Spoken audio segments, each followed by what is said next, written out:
E dando sequência, a essa série de mensagens, Quintas de Paz, hoje na quarta.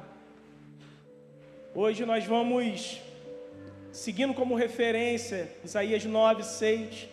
Eu tenho certeza que, se você tem um tempinho de cristão, ou se você conhece a Bíblia, você já ouviu esse versículo.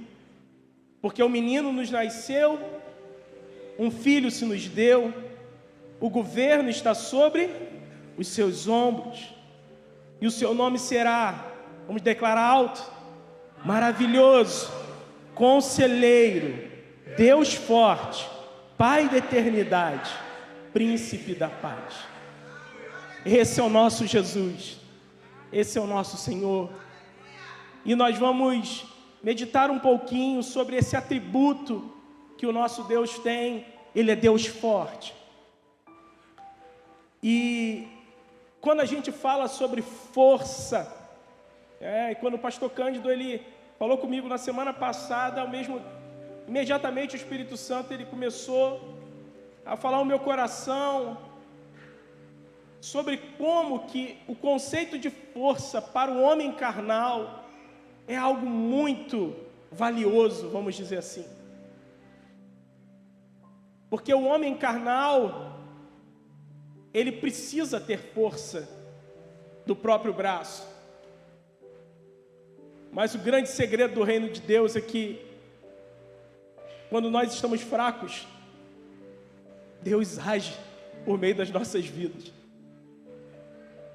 O grande segredo do reino de Deus é que aquele que é o Todo-Poderoso, aquele que é cheio de glória, ele abriu mão da sua glória e ele assumiu forma de servo. Então, nós vamos na contramão daquilo que o mundo entende como força, como poder. E nós vamos desfrutar dessa força que emana do alto, amém? Dessa força que vem de Deus. Obrigado.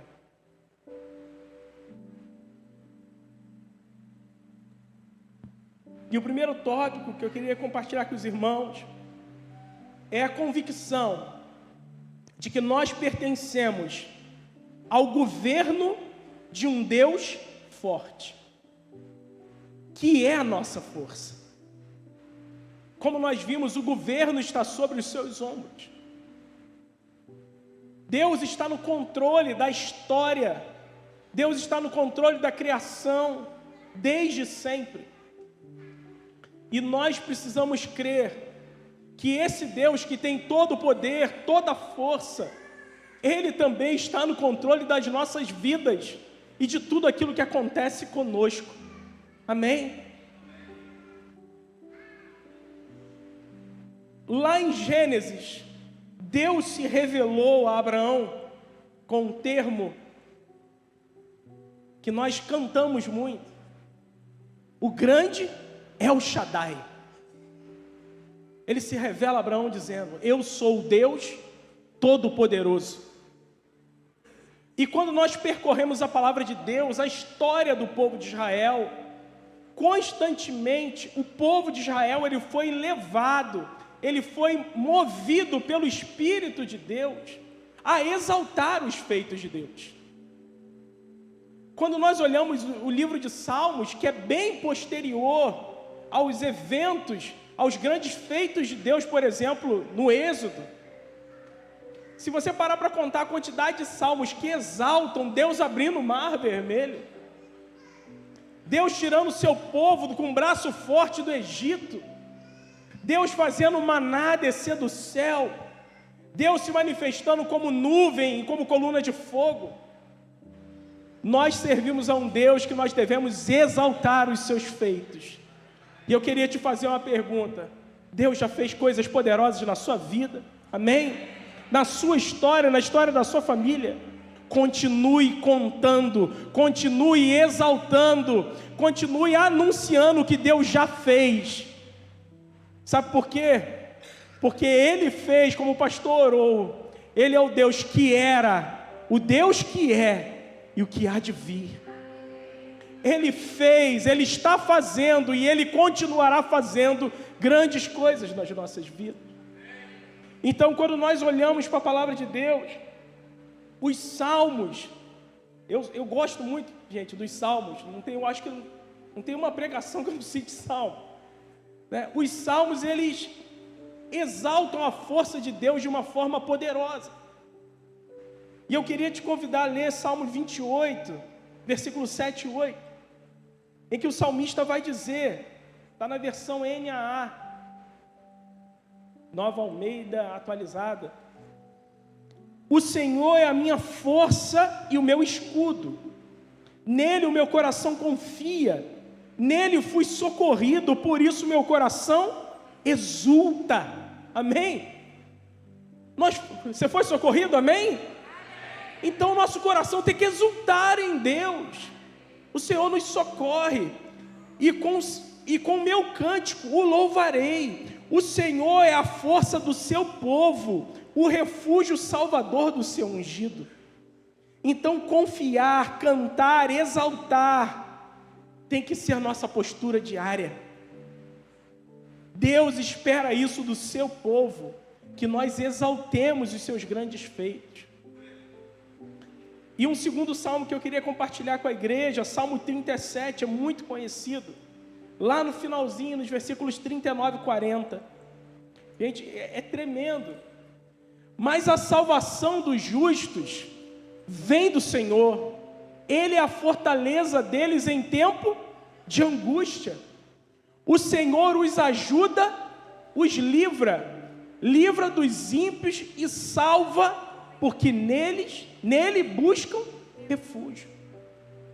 Nós sabemos que podemos buscar refúgio em Deus, amém? No momento da angústia, no momento da adversidade, no momento que não sabemos como será, Deus é o refúgio.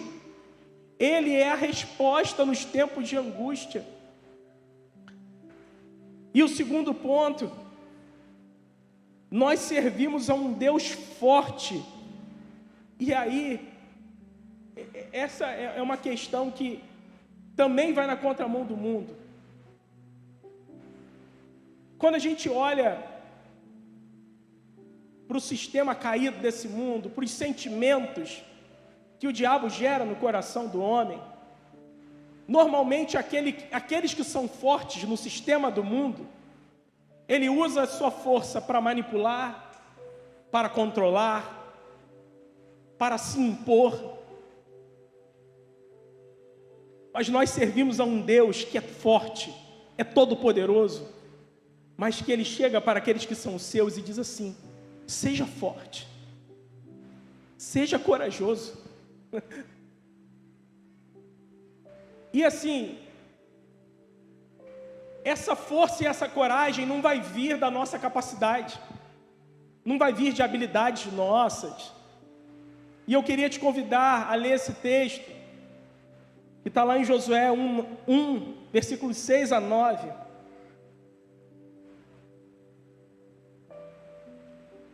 Esse texto é muito conhecido. Vamos juntos? Seja forte e corajoso, porque você fará este povo herdar a terra que sobre juramento prometi dar aos seus pais, aos pais deles. Tão somente seja forte e muito corajoso, para que você tenha o cuidado de fazer segundo toda a lei que o meu servo Moisés lhe ordenou. Não se desvie dela, nem para a direita, nem para a esquerda, para que seja bem-sucedido por onde quer que você andar. Não cesse de falar deste livro da lei, pelo contrário, medite nele de dia e de noite, para que você tenha o cuidado de fazer segundo tudo o que nele está escrito. Então você prosperará e será bem-sucedido. Agora vamos bem forte. Não foi isso que eu ordenei? Seja forte e corajoso. Não tenha medo, nem fique assustado, porque o Senhor, o seu Deus, estará com você por onde quer que você andar. A palavra de Deus, ela é autossuficiente. Mas na hora que eu estava meditando nesse texto, sabe o que eu imaginei? De cara, quando a gente olha no mundo, pessoas que se acham poderosas porque estão com uma arma em punho ou, né? Por que as pessoas que têm arma se sentem tão poderosas? Lógico, se ela está fora do princípio da força de Deus. Tem militares aqui, né, que tem essa autoridade por lei. Mas quando a gente olha para o sistema do mundo, as pessoas se transformam. Por quê? Porque ela tem força e ela tem uma coisa que anda com ela por onde quer que ela vá. Não é por isso que as pessoas se sentem autossuficientes e fazem até loucuras, encaram situações que não eram para encarar, porque tem algo que está andando com ela. Nós não vamos andar autossuficientes.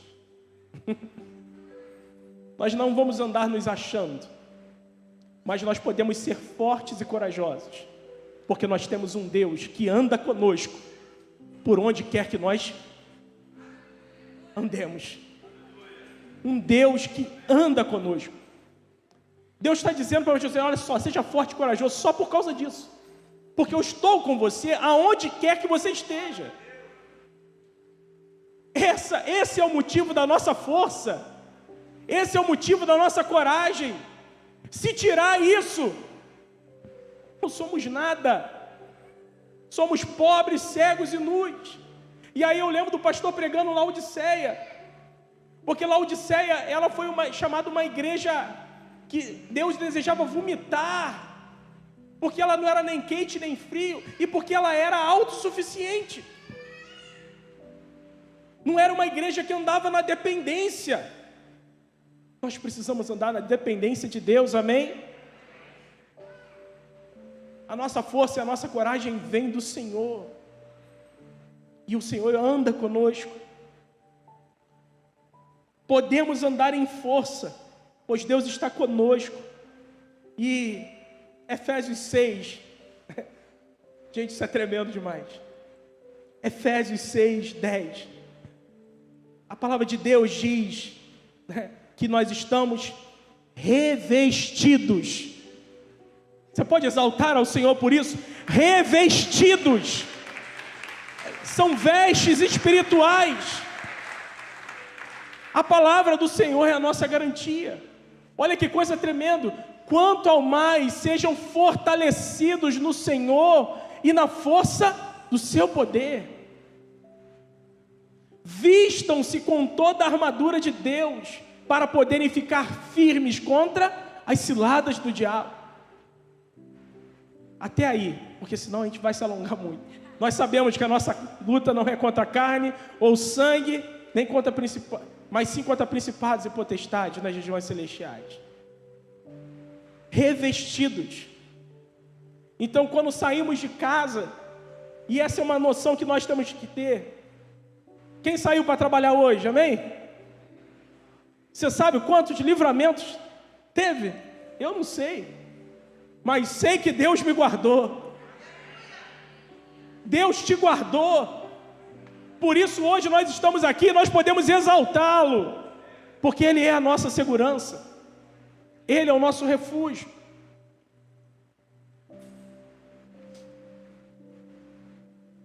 E nós podemos andar em força, pois o poder de Deus, Ele se aperfeiçoa na nossa fraqueza. E eu queria te convidar a ler aquilo que Paulo disse em 2 Coríntios 12, 9.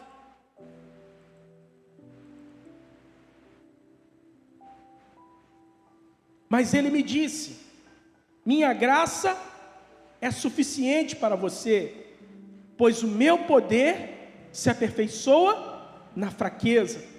Portanto, eu me gloriarei ainda mais alegremente em minhas fraquezas, para que o poder de Cristo repouse em mim. Reconhecer que somos fracos, que somos frágeis,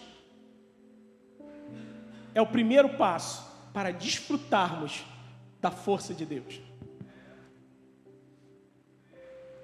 O apóstolo Paulo, ele E todos nós aqui, boa parte, conhece o contexto em que Paulo está dizendo isso. Paulo está no contexto em que ele está orando a respeito de um espinho na carne, que ninguém sabe qual é. Uma fraqueza. E Deus disse para ele: a minha graça te basta. O meu poder está agindo aí. Sabe quando você está se sentindo mais fraco? O poder de Deus vai agir ali. E nós precisamos ser anunciadores dessa boa nova.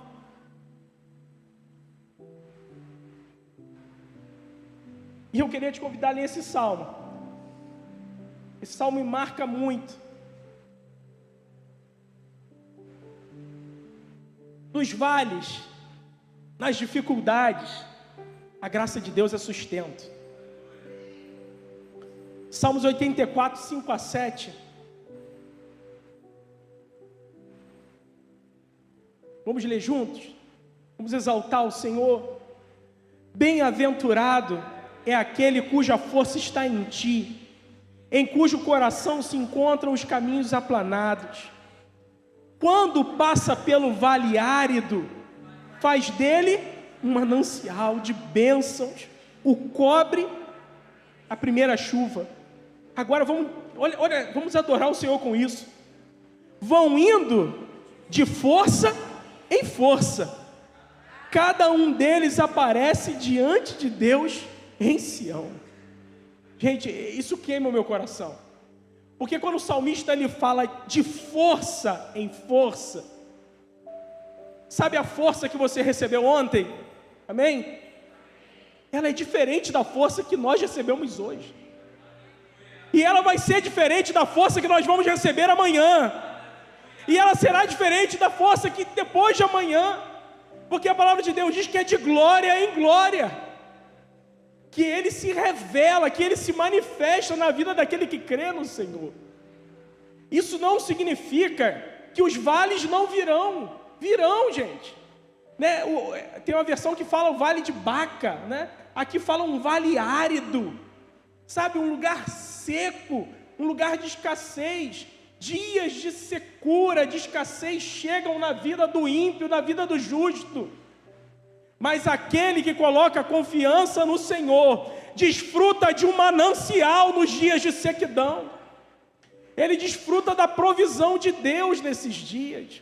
E nós vamos conseguir romper, amém? De força em força, porque o Senhor está conosco, amém?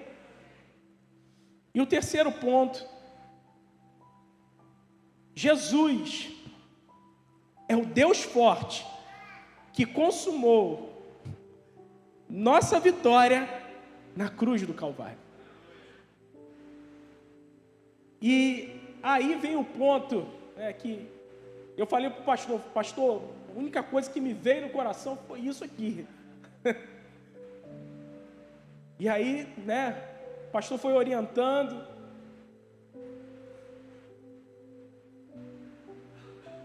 A dimensão de força do sistema do mundo, e assim, quando a gente fala do sistema do mundo, não é coisa que o homem criou. Você pode falar assim, foi o diabo que fez. A gente precisa ter medo de falar isso não, gente. Porque quem fez a corrupção? O diabo. Quem gerou o pecado? O diabo.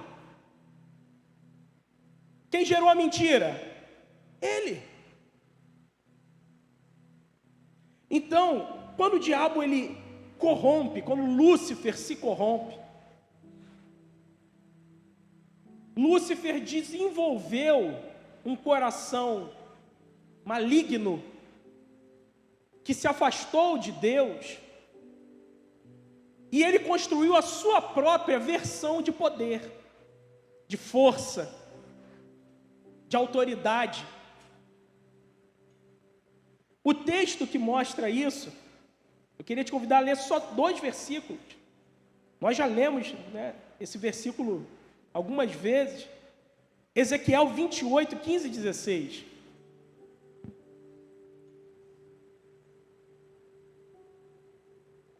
porque vai falar da posição em que Lúcifer estava. Você era perfeito nos seus caminhos, desde o dia em que foi criado, até que se achou iniquidade em você. Na multiplicação do seu comércio, você se encheu de violência e pecou. Você pode falar violência. Olha só. O mundo não relaciona violência com poder? Relaciona. Então a gente consegue identificar a origem. Sempre que você vê o homem manifestando poder por meio da violência, você percebe que é o diabo que está ali. É o príncipe deste mundo, que está condenado. Então a dimensão de força ou poder, que é originada da corrupção de Lúcifer e do pecado original, sempre vai resultar em, e a gente tem que prestar atenção, porque se esses sinais aparecerem em nós, é sinal que as obras da carne estão dominando. Primeiro, autossuficiência. Lúcifer tinha autoridade? Tinha. Tinha uma posição? Tinha. Tinha uma parcela de glória? Tinha. A própria palavra de Deus diz. Só que ele se tornou independente, autossuficiente. E aí vem a segunda: orgulho. Se tem orgulho, se o poder, a força gera orgulho, é a semente da linha do mal. Terceiro, nós vimos violência. Se essa força gera violência, é a semente da linha do mal. Quarto, guerras. Não é? Os adolescentes, como eu sou professor de história, quando chega no 9º ano, os adolescentes ficam: meu Deus, Primeira Guerra Mundial, Segunda Guerra Mundial, qual é o exército mais poderoso do mundo? Será que é a Rússia? Será que é os Estados Unidos? Repara que isso enche os olhos do coração, né, das pessoas. Quem tem mais poder? Quem tem mais poderio? E eu queria te convidar a lembrar de Jesus sendo levado diante de todos os poderes, reinos, a glória, riquezas. E o diabo chegou e disse para Jesus: tudo isso te darei, se prostrados me adorares. E aí a gente pensa assim: peraí, mas será que aquilo ali era uma ilusão de ótica que o diabo estava oferecendo a Jesus? Não, porque ele é o príncipe deste mundo, e todo poder, fruto da corrupção, estava na mão dele. Então o diabo estava oferecendo para Jesus o sistema do mundo. Qual foi a resposta de Jesus? Vamos juntos? Vá embora, Satanás, porque está escrito: adore o Senhor seu Deus e preste culto somente a Ele. Com isto o diabo deixou Jesus, e eis que vieram os anjos e o serviram. Jesus resistiu ao diabo. Como? Com a palavra. E o diabo fugiu. Então, quando a gente olha, e aí o último, né? Autossuficiência, orgulho, violência, guerra, morte, tudo fruto da corrupção gerada pelo diabo e pelo pecado original. Mas o poder manifesto por Jesus, manifesto pelo reino da luz, ele se manifesta. E aí, gente, ontem eu estava falando isso até lá na célula. Quem nunca pensou isso na vida? Eu falei assim, gente, eu acho que todo cristão, em algum momento da sua meninice, um dia pensou: gente, por que Jesus, tendo todo o poder, não acabou com o diabo ali no deserto e resolveu com tudo? Quem já pensou assim, gente? Só eu? Agora eu fiquei preocupado. No auge da minha meninice, eu já pensei, fiquei assim, gente, ficaria tudo tão fácil. Mas não adianta ser fácil se não for o propósito do Pai. Então o poder de Deus em Jesus, ele se manifesta por meio da obediência ao Pai. Jesus tinha todo o poder? Ele tem e sempre terá. 100% Deus, 100% homem. Ele poderia transformar pedras em pães? Poderia. Mas o propósito não era aquele. O propósito era obedecer o Pai. Era ser obediente até morte de cruz. Porque foi o plano determinado pelo Pai. Então, quando a força de Deus está em nós, nós nos tornamos mais obedientes. Você recebe isso sobre a sua vida? A força de Deus gera obediência, porque Jesus foi obediente. Segundo, a força de Deus gera resistência às tentações, porque Jesus resistiu às tentações. E olha, como que a gente tem a mentalidade, né? Por causa do sistema do mundo, às vezes se a gente pensa em força, a gente pensa em potência, né? Mas quando a gente olha para o reino de Deus, muitas das vezes a força ela é resistência. Resistir ao diabo, sujeitai-vos a Deus, resistir ao diabo e ele fugirá de vós. Você pode olhar para quem está do seu lado e falar assim: resista. A força de Deus está sobre as nossas vidas para que nós possamos resistir. A gente acabou de ler resistir o dia mal. Terceiro, humildade. É a contramão do mundo. Jesus sendo maior, com todo o poder, em certo momento ele chegou diante dos seus discípulos, pegou a bacia, pegou a água, se ajoelhou e começou a lavar os pés dos seus discípulos. Aquele que quiser ser o primeiro, sirva a todos. Essa é a força do reino de Deus. Amém? Quarto, renúncia. Jesus renunciou à sua posição, à sua glória. Ele abriu mão da sua glória. E o quinto, esperar o tempo de Deus. E para encerrar, eu queria te convidar a ler uma sequência de versículos para que a gente possa exaltar Jesus, Deus forte. Amém? O primeiro a gente já leu, são só dois, gente. Duas passagens. Hebreus 10, versículo 12 e 13. Eu pode ficar de pé para a gente exaltar o Senhor com a palavra. Jesus, porém, tendo oferecido para sempre um único sacrifício pelos pecados, assentou-se à direita de Deus. Você pode repetir comigo?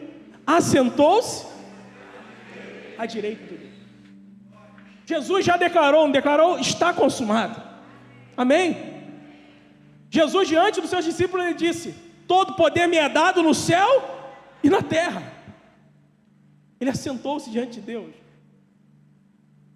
Só que, olha isso, Jesus ainda está esperando, gente, aguardando, daí em diante, até que os seus inimigos sejam postos por estrado dos seus pés. Jesus está à direita de Deus, aguardando que os seus inimigos sejam colocados debaixo dos seus pés. Nós temos muito a aprender com a força que vem de Deus, amém? Quantas vezes nós achamos que porque nós temos a força, nós podemos fazer. Ah não, mas eu tenho força para isso, eu tenho que fazer. Eu vou interferir. Se não for debaixo da direção de Deus, não faça. Não interfira. Espere o tempo determinado por Deus. Não é na força do meu e do seu braço. É na força e no tempo de Deus. Jesus está esperando o tempo que dirá nós. Amém? E o último versículo. 1 Coríntios 15, versículo 25 a 28.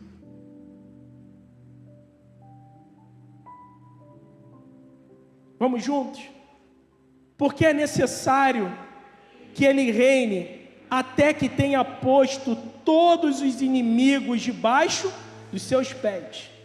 O último inimigo a ser destruído é a morte, porque ele sujeitou todas as coisas debaixo dos seus pés. E quando ele diz que todas as coisas lhes estão sujeitas, certamente exclui aquele que tudo lhe sujeitou. Quando, porém, todas as coisas lhe estiverem sujeitas, então o próprio Filho também se sujeitará àquele que todas as coisas lhe sujeitou, para que Deus seja tudo em todos. Você pode exaltar o nome do Senhor? Santo é o teu nome, Jesus. Só tu és digno de receber a honra, a glória e o louvor. Toda a força pertence a ti, Jesus. Senhor, e nós queremos aprender com o Senhor. Senhor, aprender, Senhor, a renunciar o que tem que ser renunciado. Aprender, Senhor, a andar em humildade diante das ofertas que esse mundo tem, Senhor, para encher os nossos corações de orgulho. Senhor, aprender a ser obediente à tua voz e obediente ao teu tempo, Deus. Nos ensina, Senhor. Nós queremos a força do Senhor para cumprir esse propósito. Senhor, nós não queremos força, Senhor, simplesmente para ter poder como o mundo crê, mas nós queremos desfrutar da força do Senhor para resistir até o dia em que o Senhor revelará a sua glória por completo, até o dia que a tua glória, Senhor, será derramada sobre nós, pois a tua palavra diz que o Senhor compartilhará da tua glória com a tua igreja. Senhor, e nós queremos, Senhor, permanecer fiéis à tua palavra, pois nós sabemos, Senhor, que o tempo chegará em que o Senhor romperá das nuvens dos céus e nós estaremos contigo, Senhor. E o nosso coração se enche de alegria dizendo: o Espírito e a noiva dizem vem. Ora vem, Senhor Jesus. Essa é a nossa oração, Pai. Esse é o nosso clamor, Senhor, nesse tempo, em nome de Jesus. E que o Espírito Santo consolide essa palavra no meu e no seu coração, amém?